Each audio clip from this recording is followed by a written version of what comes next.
वाशिम जिल्हा आपत्ती व्यवस्थापन प्राधिकरण वाशिम, एनडीआरएफ नागपूर व तहसील कार्यालय रिसोड यांचे संयुक्त विद्यमाने दिनांक 19 जून 2024 रोजी स्थळ तहसील कार्यालय रिसोड येथे माननीय भुवनेश्वरी एस भाप्रसे जिल्हाधिकारी तथा अध्यक्ष जिल्हा आपत्ती व्यवस्थापन प्राधिकरण वाशिम यांच्या आदेशानुसार व विश्वनाथ वी घुगे निवासी उपजिल्हाधिकारी तथा मुख्य कार्यकारी अधिकारी जिल्हा आपत्ती व्यवस्थापन प्राधिकरण वाशिम यांच्या सूचनेनुसार तालुका स्तरावर आपत्ती व्यवस्थापन, पूर, वीज, आग, रस्ते अपघात, सर्पदंश याविषयी एक दिवसीय प्रशिक्षणाचे आयोजन करण्यात आले होते।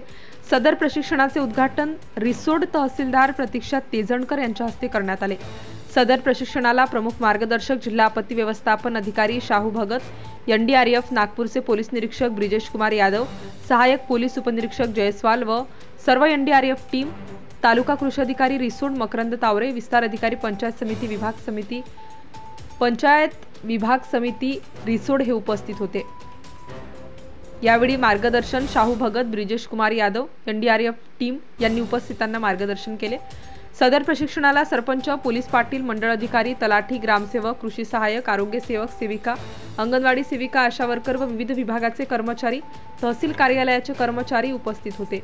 प्रशिक्षण यशस्वीतेसाठी प्रताप साबळे, पठाण काडबांडे व इतर कर्मचारी यांनी अथक परिश्रम घेतले। कार्यक्रमाचे संचालन शिवकन्या काष्टे तलाठी यांनी केले।